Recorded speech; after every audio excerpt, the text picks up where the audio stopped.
the first visit of show to Ireland to visit the European headquarters of the company. Um, we did like a fireside chat in the company, and I had the opportunity, to have a one-on-one conversation with him.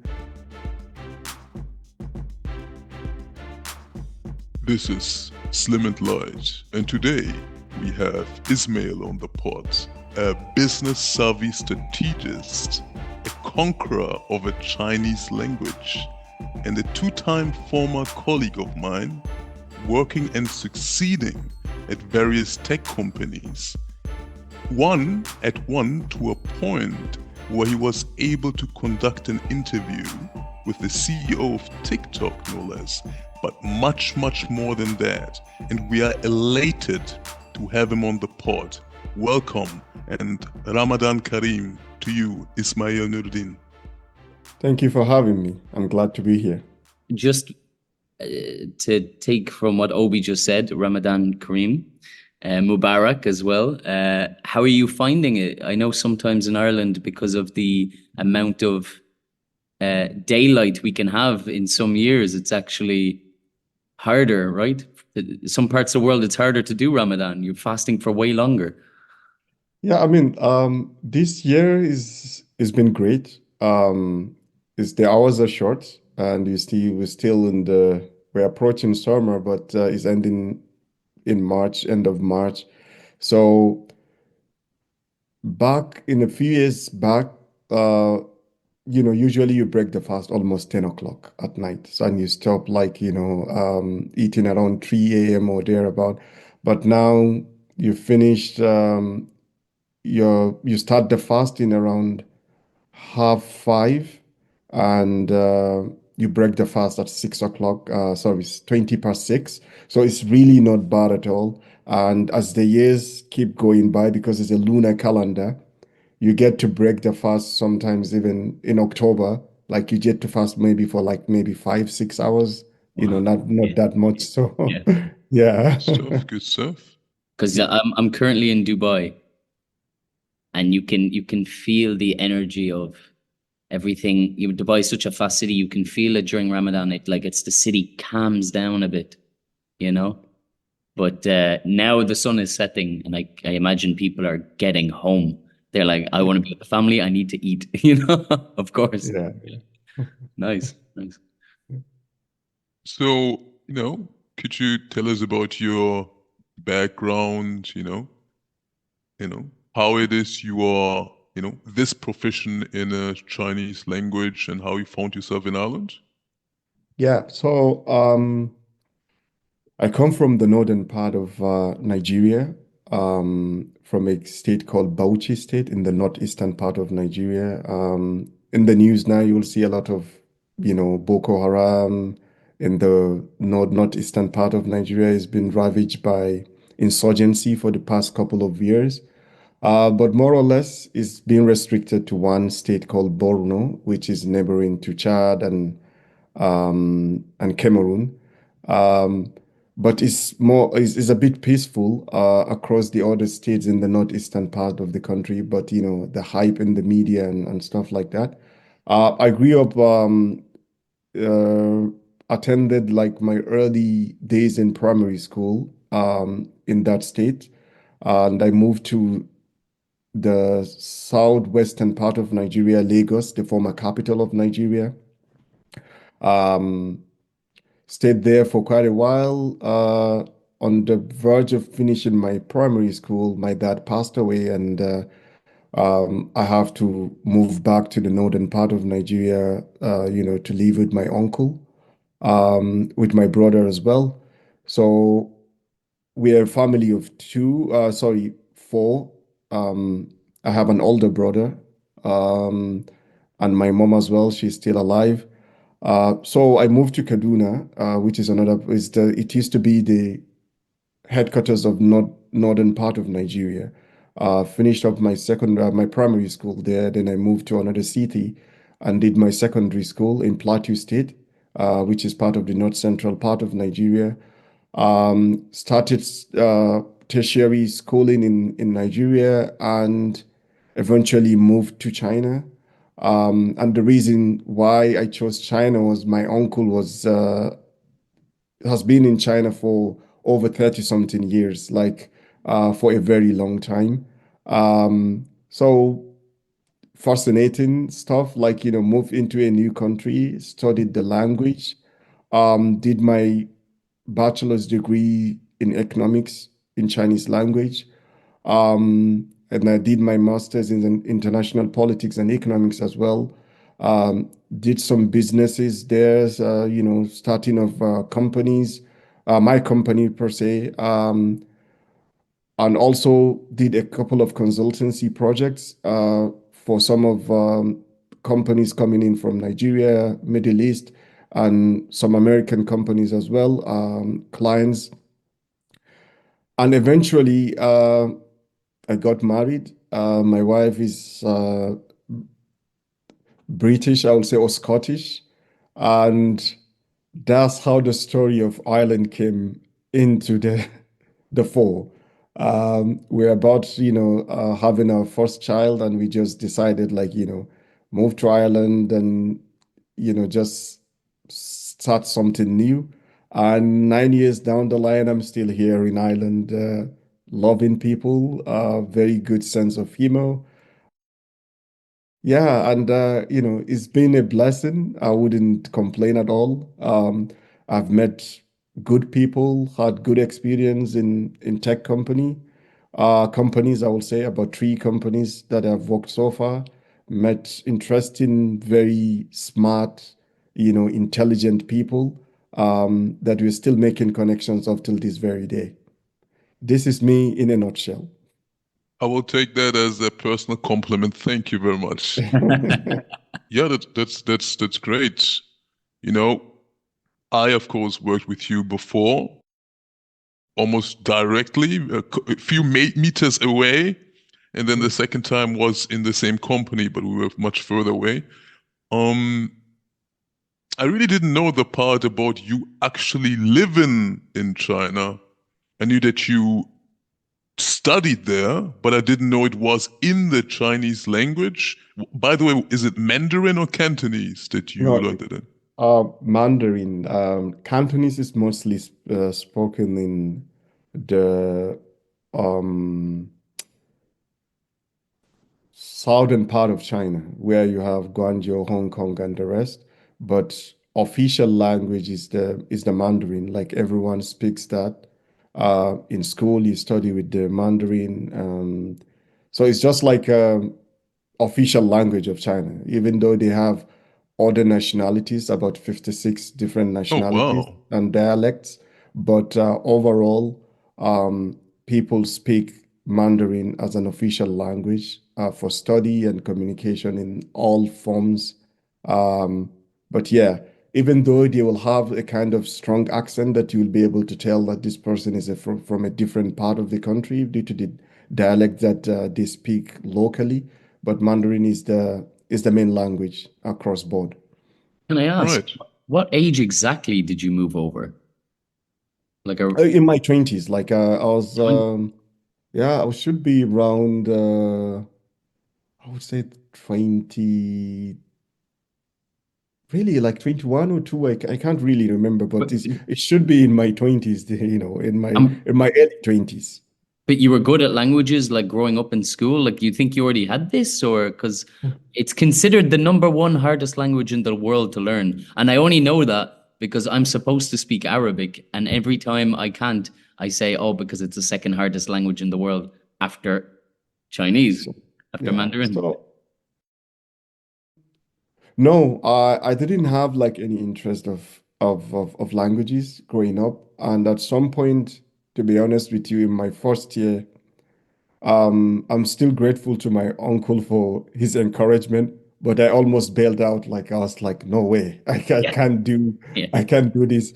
And in that at that point in time, um, you don't have a lot of schools that were offering programs in English language. So like, now you have a lot of, like, I think there was some few universities from the UK.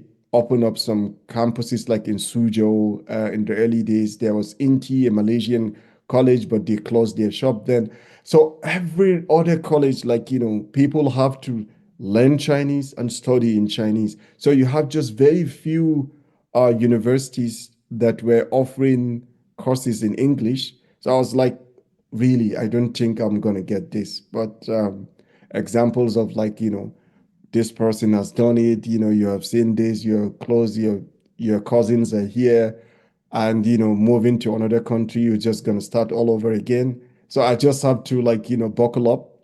And the interesting part was what really even though I used to like sometimes I commute in the early days, like I used to commute from my uncle's house, take the subway, the metro to the school, but I decided to move to the dormitory on campus. So it's like a dormitory for international students, but we are sharing like a kind of apartment. And in that apartment, I have roommates. One was South Korean, the other was Vietnamese. There was no way we could communicate with each other. So I had to force myself to speak the language. And um, the South Korean guy, we go to the library together because we were studying the language at that time. And the Vietnamese guy was already into his bachelor program, undergraduate program. So we studied together. Curriculum was almost the same. We go to the library. After the library, they close at 10 o'clock. We still go to the McDonald's, like, So that really helped me with the language. Yeah, and before you know it, the first day I remember having my first conversation when I went to my uncle's house, my auntie was like, "Okay, it has already begun." That's it. That's the encouragement you need. Yeah. Yeah. Thanks. Do you want to maybe talk about the company that you built up in China? Yeah, so during my days in China, even like we were studying at the same time, and there are lots of queries that were coming through due to the contacts that one has back home. People coming in like, we need this, we want to connect with these companies. We are looking for across different sectors. So I created a company called Beijing, which is a bit of English and Chinese, Putai Huixing International Consultancy Company. With that company, we did a lot of projects with different stakeholders within the metallurgical sector in Nigeria. You know, leading a lot of projects, going to one of the oldest steel company that we have in Nigeria, trying to revive it, taking some Chinese delegation and investors for high-level ministerial meetings in Nigeria. Also, trading, buying stuff and sending back to Nigeria, serving as a consultant for many companies in the process, expanding the scope to Middle East. And due to the connection that are built over the years in China, also we have inquiries from the US and Latin American markets as a whole. But the biggest project that I did locally within China was when the Nigerian government outsourced like visa processing to a company called OIS Visa Services. So they are responsible, like rather than people go to the embassy, Nigerian embassy to apply for visas, just the way the system works with the UK and other European companies, you go to a third party vendor company, they process all the documents uh, and, put in the application to the embassy and you go there and get your collection. The people that got that contract from the Nigerian government approached me and through my company, I provided like, that services of setting up the infrastructure there, making the recruitment of the staff, building up the processes, working with some of their staff that were sent from the UK and US. And within a short period of time, now it has expanded to almost 4 cities in China, Shanghai, Guangzhou, and Beijing, and one other city. and now they have like a global footprint across many countries uh, in the world, including Canada, US, UK, and a host of other countries. So yeah, I mean, this has been the highlight of some of the things that I've accomplished in China before moving down to Europe, Ireland in particular. Amazing. Yeah. Wow. You were indirectly involved with the government of the country that you were born in. That's, hey, that's a big accomplishment. And now it's expanded to multi-cities. That's pretty amazing, And, your next stop of your journey led you to Britain. And, yeah. Yeah, so I mean, my yes and no, because I was shuttling when I got married. I was shuttling. It was a shuttle between Europe and China per se. Okay. Yeah. So at some point, we got into mining exploration with some Chinese partners. So I moved into Nigeria. I already like established a company even while I was in China, a local entity. So we went into lead zinc, um, partnership, and we were doing the exploration for quite some time. Uh, Good money, good opportunity as well. At that time, the price of lead was like really low. It got to a point that it hit almost $2,000 per metric ton. Um, so we walked across, like I've been to many remote areas that are unimaginable, like for one to travel within Nigeria. Now if you're going to give me $5 million to go to some of those places, I'll never even dare, because they're one of the most dangerous places you will ever visit due to some of the insecurity problems that is ravaging the country in spite of the enormous resources that are there, uh, gold, lead, lithium, whatever you think of in terms of minerals, they're in abundance. We do have them there, but the security situation is really affecting the development of that sector. So I stayed there for quite some time. I think about a couple of months, 6 months. Then we just decided, like, let's go on an adventure. Like, it's a human thing. Like, you just want to explore a bit more. We came to Ireland without knowing anyone. Like, it's just like an adventure. Like, let's just move and let's see what happens. If it doesn't work out, we can look at the next adventure. And down the line, here we are. Amazing, amazing. There's a question I want to ask, but I think I'd like to do it in a roundabout way. So, could you maybe tell us the reason that your uncle decided to live in China for over 30 years? Yeah, so that's quite an interesting one. He's a journalist by profession. Um, he was working with the local media back home. And back in 1990, I think, yeah, 1990, before the fall of the Soviet Union, I think 89 or 90, he moved to work for is it Moscow Radio or something? It's a radio um, establishment, but it's owned by the Soviet back in Moscow. So when the USSR, like, collapsed, he just moved straight into China, and he was working for the BBC and the Radio China Corporation, CRI, Radio China Radio International, sorry, CRI, yeah, Radio China International. So he was reporting for both in my local language, the Hausa language.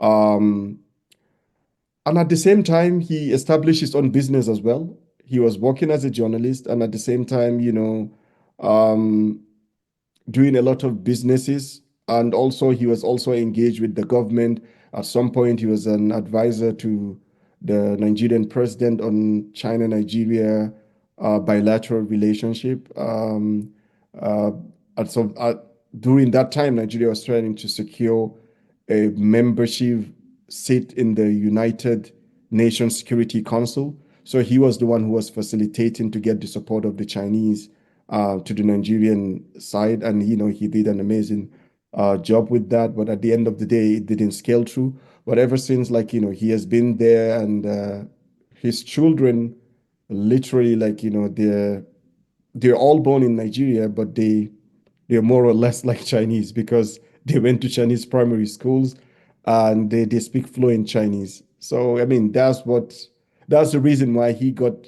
into China, and it has been a rewarding experience for him and us as well.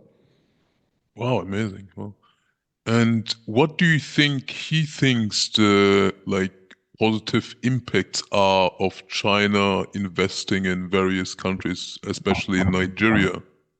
What do you think he thinks the I mean, it's a cultural thing for the Chinese, and the way they look at investment in developing countries is a win-win kind of business the proposition that they come with is a technology transfer. They keep giving examples of how China was back, in the 70s, 80s. It was a poor country, it's a developing country, and they would like to help Africa, to develop fully. Africa has the potentials. We have the resources and the human capital as well. So it's all about, support in kind of development, but in a win-win kind of scenario. So they come with the mindset of, treating you as equal partners, respecting your culture, and bringing in, investment across board. Yes, there could be some areas that there are problems, underlying problems, but at the same time, in any relationship, there is pros and cons. But overall, with regards to Nigerian situation, I would say the Chinese have done a lot, infrastructure wise.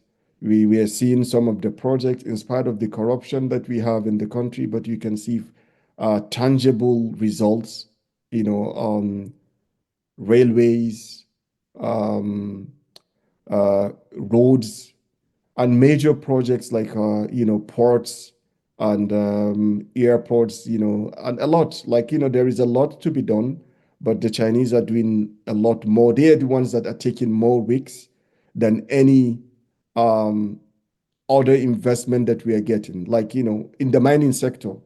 In spite of all the insecurity, if you find people in a flight from Ethiopia or from Beijing with Chinese traveling to Africa, like Ethiopian Airlines, for instance, 70% of those passengers, the Chinese passengers, are traveling to Nigeria because it's the biggest market. It's very attractive. The investment you put in there, you have the market to sell, and potentially by extension with the African Continental Trade Agreement, you have almost 460 million West African market that you can tap into. So, yeah, I mean, I would say there are lots of pros and cons, but the Chinese are really doing a great job in bringing investment into Africa.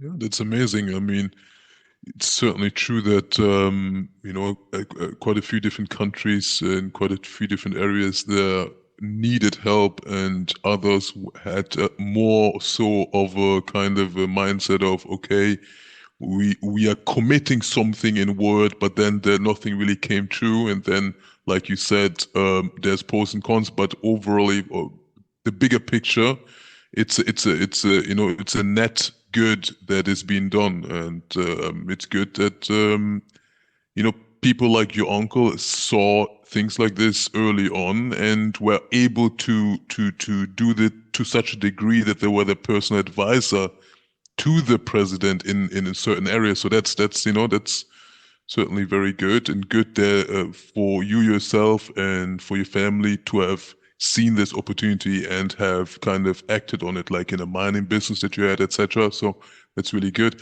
And you said that after, you got married and you took, a leap of faith, maybe we will find some good in Ireland, and you came to Ireland. And can you maybe talk about the different companies that you got into? And maybe 1 second, just before we do that, uh, Jamie, do you have any questions? Sorry. No, actually, just the fact that you brought up Ireland, I was gonna ask, like, what was it about Ireland that made you stay? I mean, you said it was just an adventure, but then, like, how many years ago was this? That was back in about 9 years, this May, just about So 2 months. a Yeah. fun So, trip, an adventure uh, becomes 7 years. That's what how did that happen? What is it about Ireland? I mean, the people are amazing. Like all you will tell you, like they have the. I mean, I've traveled across many countries in Europe so far, but they have the highest sense of humor. There is never a dull moment with the Irish people. They are very hospitable. Um, they have shared experience in terms of uh, colonialism with the Brits. Um, and they know, like, they tell you all these stories. They have this compassion of seeing other people and going back into their history and all that. So I mean, yes, the weather at some point it drives me crazy. You can have 5 seasons in a day. Yeah. Not an ideal situation, but today is sunny, very nice, 16 degrees, Um, yeah, but I mean the people. Um, and at some point, I was like, okay, within Scotland, UK, and nah, but the Irish people are just nice people, and the experience in tech, and also like another aspect was motivation. Uh, Being someone who came from a country that has restrictions in terms of travel. Like with a Nigerian passport, you can travel to a very few countries. Um, so I was like, there is that motivation, like, to continue down my business path. That access across borders is really important. Mhm. Um, After 1 year, we're like, oh, it's just about 4 years because I really didn't know. The adventure is one part of it. Even though my daughter, my children, wherever they are born, they will be British due to their mom's citizenship. But at the same time, you still get discrimination if someone is being born in like Nigeria. When it reflects on that passport, even with the British passport, you still get that kind of you know different treatment. Whereas if someone is born in the West, or with a Western, like birth on the passport, it provides additional incentives for the kids, and I wouldn't want them to go through similar experiences that I have gone through myself. So yeah, step down the line, I'm a citizen now, traveled, like traveling without any restrictions is something, and yeah, and I'm pursuing my dream so far. So yeah, that's all about it. For his next True, true. adventure, huh? Hey, you have to visit. Have you been? Have you been to Dubai? To explore, not really. I've been on transit most of the time, uh, in Dubai, Abu Dhabi, a couple of times, but surprisingly, like up till now, I still find it surprising that I haven't even explored that much, you know. But When I will someday. Yeah. When was the last time you were passing through here? Ever since I've moved to Ireland, I find it easier to travel with different options, like Qatar. I think it should be the last time I traveled through UAE was back in 2015 or there, about 10 years ago. Yeah, it should be about 10 years ago. And that's a lot in Dubai time. Yeah, I know. I know how things like move fast. It's just like China. You travel for Really? 1 month and you come back, you see something new, No you way. know. Wow. Yeah. Yeah. Okay, well then maybe you're used to that because coming from Ireland, where don't get me wrong, I do think we build quality in Ireland, but I feel like it's I don't know, here it's just a different level of speed, you know. So Things what I tell people is this: when you travel to Asia and you come back to Europe, right? It's like you're traveling, yeah, you're traveling there, you're traveling into the future. And mm, when you come back to Europe, with the way the West they're thinking, they're more advanced and all that, it's like you're traveling back 20 years back into the future. That's the way it is. When it comes to infrastructure, when it comes to, in all aspects that you can think of, you're just like South Korea, for instance, Japan, mainland China, Hong Kong, Taiwan. You go to all this and Singapore, you visit all these places in Asia, and you come back to Europe or you travel to America, you're traveling in the roads and you're seeing potholes and stuff like that, and you're like, what the hell is happening? And even the train and everything, like it's unimaginable the speed that. And interestingly, the stories that my uncle kept telling me all the time was when he moved to China back in 1991. That's to show you how the speed, how things are moving really fast and aggressive. China doesn't have a good airport as Murtala Muhammad International Airport in Lagos. Beijing Terminal 1 airport was not as good as the airport we had back in Nigeria as of that time. But within that period of 1991 till now, and you go to China and you just feel like, oh my goodness, what is happening? Like, it was really, really fast. The development was like on a pace that one hasn't seen in human history, like in recent times. It's just too much. So yeah, maybe Dubai is at that pace, but I will doubt they're at the pace of China. Like, the speed is unimaginable. I have to visit. I've traveled a lot. Well, maybe not a lot compared to the most normal explorers of Earth, but I've seen a lot of Europe, and obviously I've been to the Middle East a good few times. But I've never been to Asia. Never really traveled through Asia. Uh, Never To stepped East foot on, Asia. yeah, or the continent of Africa. Like there's still so much of the world I haven't seen at all, and it's you can't go through life that way, I know Obi has some plans this year. Uh, if you have any tips from. Yeah, so I mean, Japan would be nice. for German and Irish passport, I was there back. We organized a conference back in September in Beijing last year September, and it was amazing to travel with an Irish passport. You can travel with you get the stamp. So there is no visa required if you're staying for just 2 weeks. They started that not long ago. And with German passport also, German and Germany and China have a very good trade relationship. I think Germany was even one of the first few countries that had that visa waiver. Um, so you can do a lot, you can just travel, enjoy yourself and see a couple of places. Yes, Beijing should be your first stop. If you want to see the western part of China, travel to Shanghai. You'll just feel like, you're in the West. The architecture and stuff like that is just like more or less westernized. Asian, like, seeing some of the Chinese cultural architecture. Nanjing will be a good place to visit. It used to be the capital of China during the war with Japan, back in their history. Is also a good place to explore, to see how African and Arabic people or Middle Eastern people are doing their trading.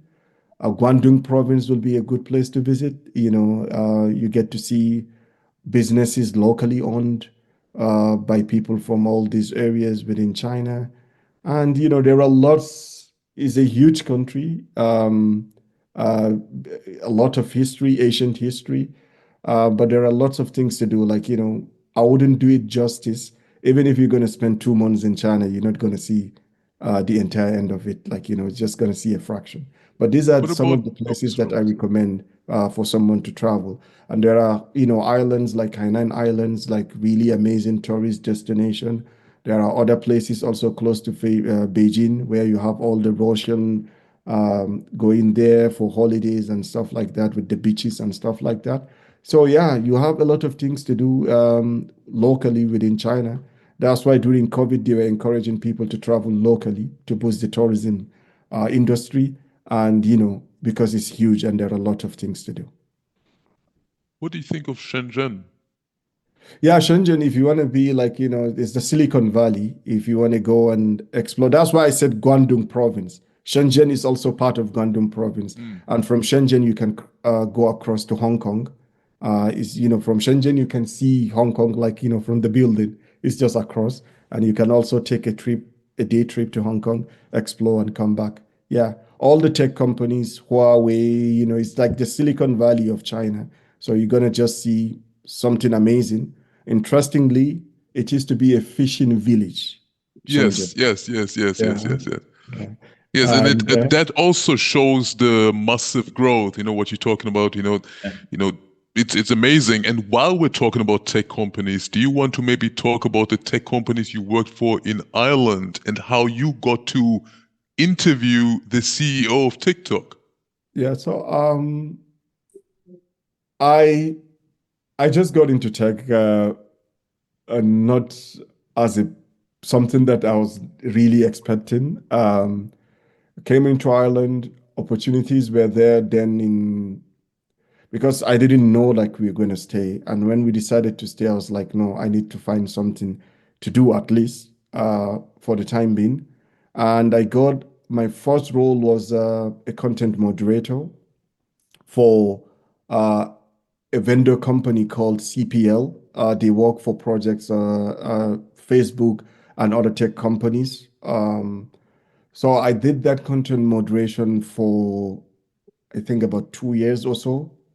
Met a lot of good people, met friends like, that I'm still in contact with. And at the same time, towards the end of 2019, that's when TikTok started its operations in Europe. They came into Ireland, and I think I'm employee number 20 in the TikTok headquarters here in Ireland or thereabout. So I did my interview for a program management role, product and process.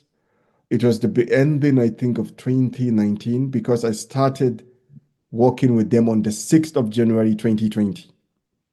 So I was there working as a program manager, you know, doing a lot of projects because I was responsible for Middle East and Sub-Saharan Africa. Uh, there are lots of things like in Turkey, like it's a brand new thing, very exciting. Nothing was built. The experience I had, I use it to establish a lot of projects, ecosystem and infrastructure across board from the moderation system that was non-existent, to detection and a lot of good stuff. Working with different stakeholders, traveling to moderation sites. We had one in Casablanca in Morocco, and it was a really good experience. I've been there for almost 3 years.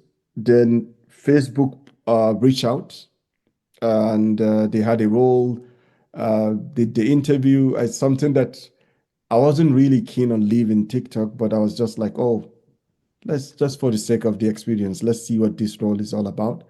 Um, but as we got through the interview process, I just decided it's something worth exploring. It's still the same cycle in Ireland. You go there, this person from a previous place, and yeah. So before I left TikTok, the first visit of show to Ireland to visit the European headquarters of the company, um, we did like a fireside chat in the company, and I had the opportunity, to have a one-on-one conversation with him, He speaks fluent Mandarin, and we had a chat like, in Chinese, and had a sit down over coffee. Quite an awesome leader. He's really good, down to earth, and I think he's handling the company in the right direction, even though the geopolitics is really having an impact for them. But I think he's doing the best he can to drive the changes that needs to be done and see how the company move forward from all this turbulence that is coming their way. Yeah, I mean, this is the journey so far into the tech industry, and it's been a very interesting one, I would say.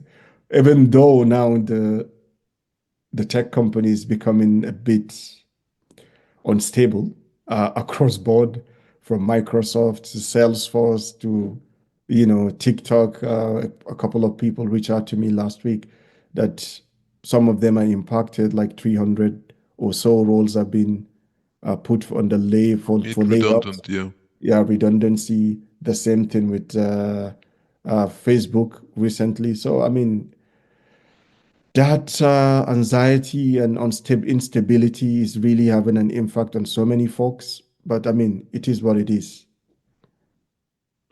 Yeah, it's amazing that you had a one-to-one with Show. And what did he say about your Mandarin proficiency? He was a bit surprised, like, and we got into the chat, like, even though he's Singaporean, I was like, yeah, I've been in Beijing for quite some time, and he was like, wow, he's really impressed. Like, he hasn't met a couple of African people that speak the language like quite fluently. And he's even more surprised to meet someone in Europe. Like it's been a mystery from day one, like Yes, back in TikTok. yes, Um, yes. the head of trust and safety and my director, then they were like, you have a very interesting past, because we used to have meeting with the time, like, different time zones, and we had meetings with Beijing. And in the early days, like just few staff, about 20 or less in the office. And everything has been like we have these calls, I think, twice a week. And some of the people that attend the call in Beijing, they don't speak even English at all. Like they'll be communicating in Chinese, and people are not they're on the call and they're not understanding a bit of what they're saying at all. And yeah, so for me, it's like, it was easy for me to get a lot of things done because of understanding of the culture and the language. So I sync with them. I need this, we need to do this, the engineers and all stuff. Like, so it's been, if you're thinking of, you can see it from the growth of TikTok. And even the engineers, they are among the people that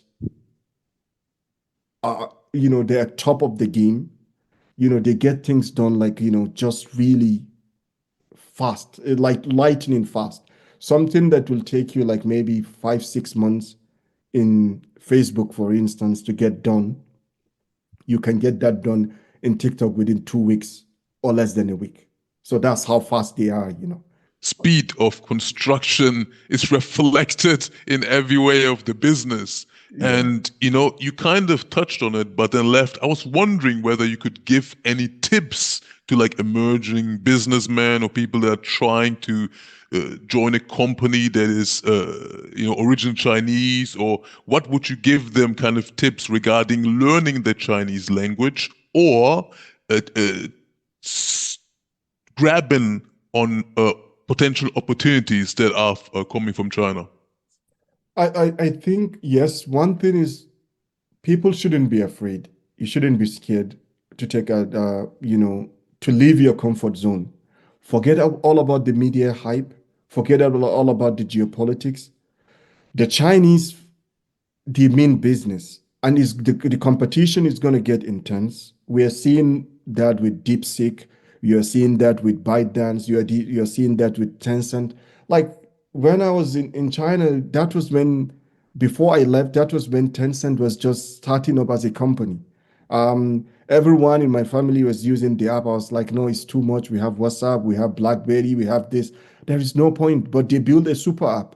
You make payments with WeChat. It's a banking infrastructure. You call the taxis with that. It's Uber. It's everything. You can't live like you can't be in China without using that app. And the market within China and is itself and the Asian market is big enough. So, and when you are talking about, computer science itself is all about good understanding of mathematics. If someone is really good in maths, it's easy for you to study um, computer science, and whatever that comes within the tech is all about all this massive data and all that. And the people that are on top of the game in the world when it comes to maths, the Chinese are number one. So this competition between America and China is going to get intense. And believe me, even the top engineers that you have in all these Silicon Valley companies and American companies, the Chinese are beating the Indians in the game. So the top engineers that you have that really good in, like for instance, in Meta, the AI, the chief AI, whatever, he's a Chinese. All the engineers that you meet, most of the good engineers that you work with, they are Chinese, and we're seeing how good they are. So if you get offers and opportunities in China, just go for it because they are paying as in as much as these tech Silicon Valley companies are paying.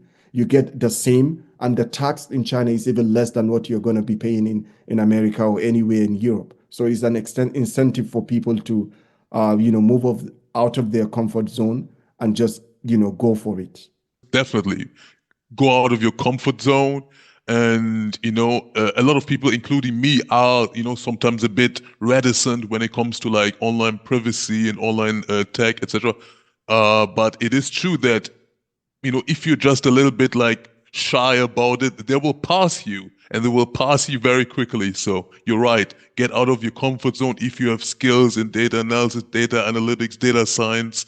If you're good at math and physics, do go ahead with computer science because this is perfect for you, and you will be definitely succeeding in that. And if you get an offer, do take it. Don't start getting influenced by geopolitics into which offers to take and not to take. So I definitely agree with you. Another aspect is that you see some of the engineers they work with all you look. Shaw himself, he worked in Silicon Valley, uh, for Google. I think is it Google or Microsoft? I think Google or Microsoft. Most of these tech guys, and even Yiming, I think he also worked with Microsoft in China. So it's not that they don't have that experience with working with the West. They also went out of their comfort zone to go and learn from elsewhere. And the reality that we are seeing now is like there is an emergence of Asia, becoming something big. And, that trajectory is something that is unstoppable. And the bed and people should just move with the idea of like containment or whatever geopolitics. Like is a train that is moving so fast you can't you can derail it for some time but you can't stop it completely. Is moving towards that direction, and I think for competition between even the West and the East, you just like is a world that is so competitive that you have to explore the other side to have a good understanding. And Obama did something really profound back in 2008 and 7. He was sending a lot of Americans to go and study China. He said, like, the Chinese came and study us. They understand our system. They went back and now they're becoming um, a regional super, a superpower in itself. So we need to also go and study China and see what we can replicate back in America to see that we are also ahead of the game or we stay in the game and be very competitive with each other. So I think, it's the best way to attract talents that, across board, the Chinese and vice versa from the the West, the East, and Africa or developing countries, wherever you can find, just go for it. Have this experience, and I'm sure you'll never regret it. Yourself, you're planning to travel to Shenzhen, I'm looking forward to hearing your viewpoint when you come back, and I'm sure it's going to be something really positive. Yeah, for sure, for sure. There's a couple of places I would like to visit, and this, that's one of them for sure. Um, Together with a couple of friends that we studied in China, we started a company called Overseas Business Development Synergy Limited. The overall concept of that company is to bring in investment to Africa, Nigeria in particular, and uh, focusing on five focus areas, key focus areas. That's where Nigeria we see have a comparative advantage to bring in those investment: agriculture, mining, healthcare, real estate, and power. Like, power is really important because for you to be industrialized, you need to have a stable electricity supply uh, for the factories and the industries to thrive. And the only country so far that is putting in enormous, like, are willing to come and take the risks and invest in Africa are the Chinese. Like, like I mentioned earlier on, um, there is a lot of appetite. Some of the conferences that we organize are linking up the Nigerian businesses and the public and private sector with the Chinese companies. Has been a rewarding experience so far. In the power sector, there were multiple MOUs that have been signed and projects are in the pipeline. Um, Even though it's a bit difficult sometimes and a bit challenging, even though, like, some of the projects that are there in Africa, there is funding. Um, but the Chinese are the ones that are still taking the risks to come into, even though, like, for instance, in pharmaceutical, the medical sector, if I put in an investment in China, more or less is going to give me more profitability than coming into Africa, in as much as the market in Africa is quite huge. So the incentive to bring them to agree to invest, like in pharmaceutical production or creating medical healthcare facilities, is part of the capital that is being provided by some of the banks, like Afrexim Bank, and some fund that is available for people to tap into those investment opportunities. There are many factors that is derailing at this point in time due to the market, like, the market opportunities that in a mature market, for instance, if the Chinese market is really huge. If they put in the investment in China, it gives them more profit than coming to African markets. And I think this is one of the challenges that is confronting Africa as a whole. But for us, we're trying to keep the conversation on, bridge the gap, and see in as much as possible to bring in more investment, especially with USAID that is not helping, with the Trump administration that is stopping the inflow of aids into African countries and developing countries.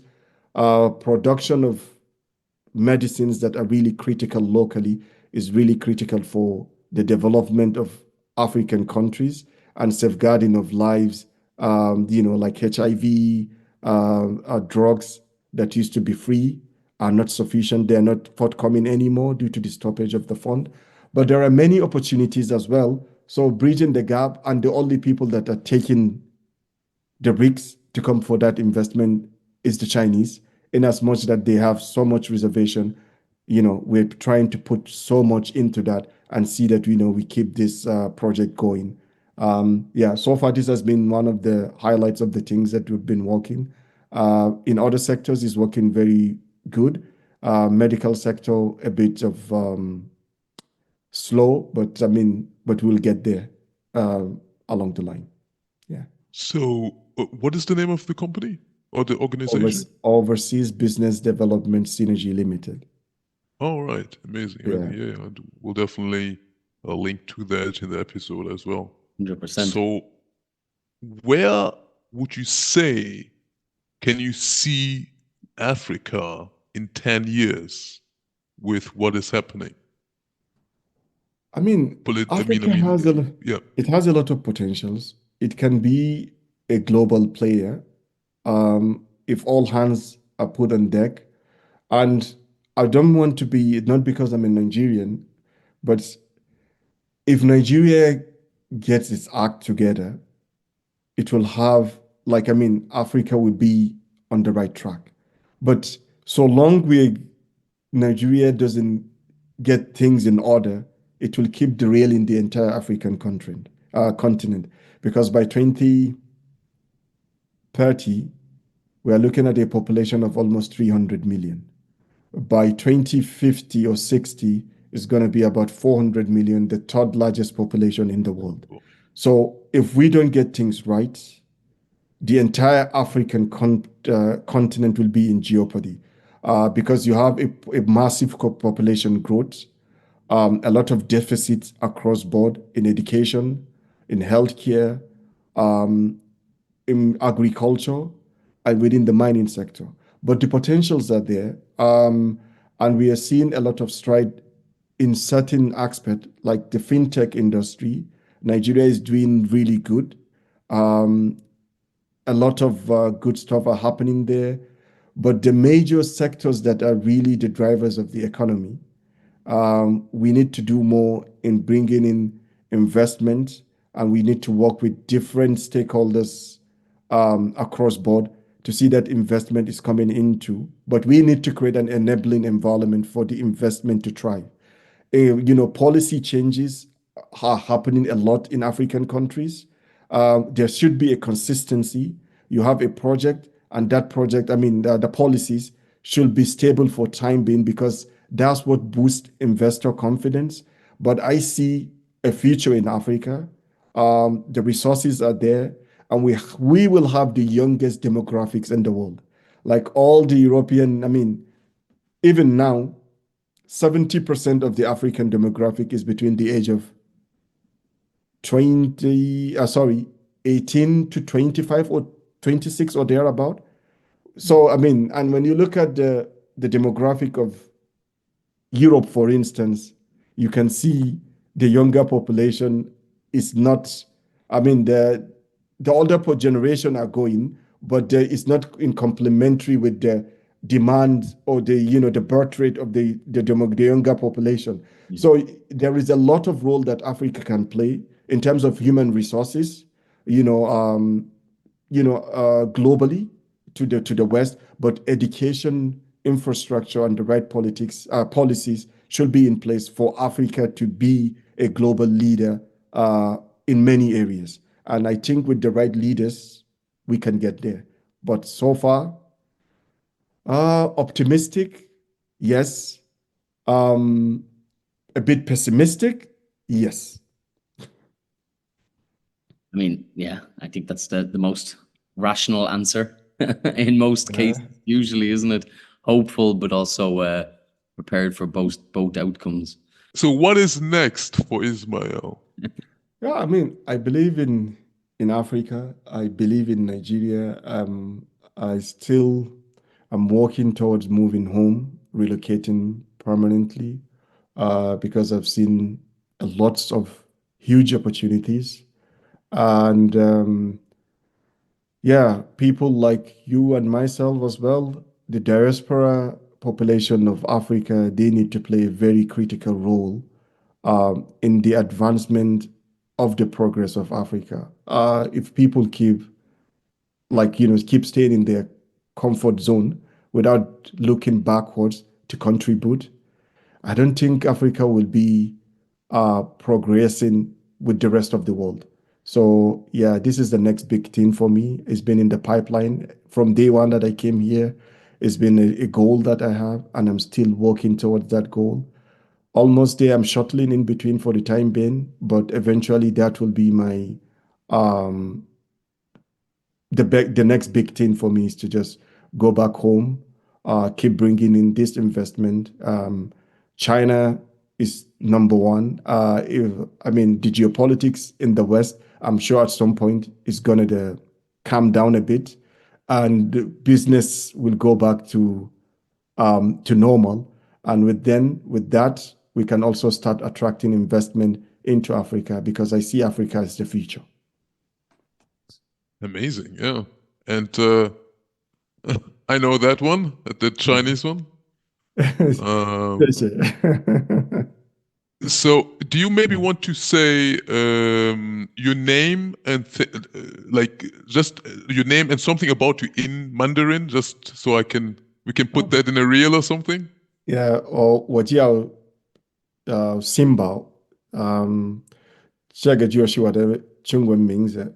我的真名就是 Ismail Nurudeen，我是尼日利亚人，我现在在欧洲就是那个工作。感谢大家，谢谢你。谢谢. Amazing. Have to use the AI subtitles on that one. I have no idea what It's not that difficult though. Thank you for having me. I mean, Jay, maybe we can. What are you into in Dubai at the moment? Are you working for a company, or you're into business, or what do you do? Yeah, I'm running two businesses for some strange reason. I don't know if I've put too much on my plate, but basically I've been working for myself the last 10 years in media, kind of starting off as a videographer, then videographer, editor, photographer, videographer, editor. Now I do a bit of marketing, social media management, kind of a bit of everything in media, with 10 years experience. And kind of brought that up in a level because of Dubai has kind of forced me to become more of a businessman. But then also the last year and a half to 2 years, I have an events business where we do host a lot of parties and also help with like brand activation. So kind of like, we promote like a lot of concerts and festivals. We do like discounted tickets, basically just give people access to, have a good night out, whether it be food, drinks, parties, music, etc. So those are my two main. That's what takes up all my time Monday to Sunday for the moment. So why don't you do the marketing and videography for one of his very, very long named companies? Yeah, I mean, we're working on a few things this year, and probably I'll reach out. So, but anyway, it's been a pleasure talking to you. I think we can continue the conversation on the group chat on WhatsApp. Enjoy the rest of your day. Ma salama. Enjoy your iftar. Absolute pleasure All right, having you on the podcast. Bye. This was Slim and Light. Oh yeah.